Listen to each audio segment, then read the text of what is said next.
रसगुल्ला मिळणार किंवा गुलाबजाम मिळणार, हा काय झाला तो पूर्वराग. आणि प्रत्यक्ष ताटामध्ये रसगुल्ला टाकला आणि तो तोंडात घातला, हा झाला मिलन राग. पण पटकन कळाले की बाबा याच्यात जरा काहीतरी खराब आहे म्हणून ती फेकून दिलं सगळं. आता झाला त्याच्याविषयी कोणता राग तयार, विरह. काय राव तिकडच खाणं पडले, गोड खायला मिळालं नाही. कळालं ना तुम्हाला की पूर्वराग, मिलन राग आणि विरह राग.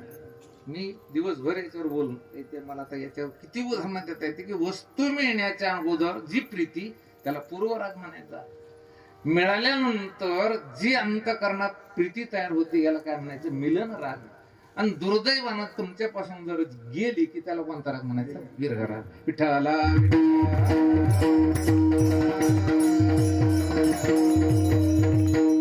काही अवघड नाही, तुम्ही शिकलेले हे ध्यानात ठेवायचं.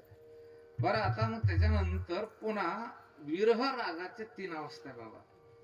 एक भावी विरह, वर्तमान विरह आणि भूत विरह.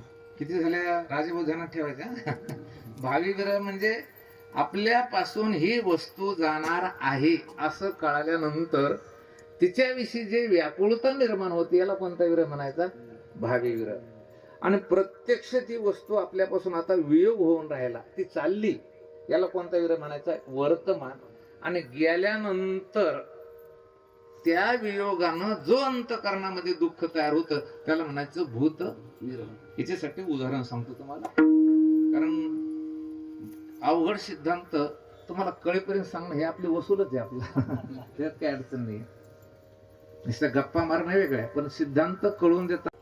7-8-10 महिन्यानंतर, 12 महिन्यानंतर स्थळ मिळालं, लॉन्च केलं चांगलं. आता आनंद आहे की नाही त्या आई वडिलाला. आणि लग्न लावायच्या वेळेला आपल्या वैदिक संस्कृतीमध्ये त्या मुलीची आई तुळशीला काय टाकत असते, पाणी.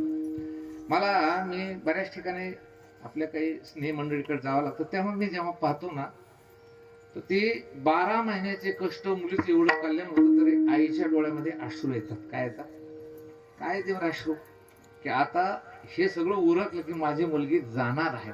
म्हणजे हा कोणता विरह, भावी, गेली नाही पण आता जाणार आहे म्हणून ती रडते.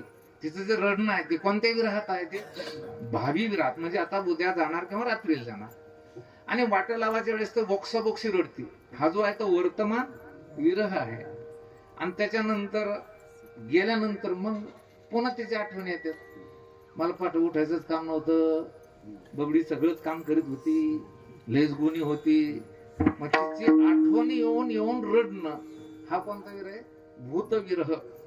कळाला की वियोगानंतर त्या आठवणींना दुःखी होणं.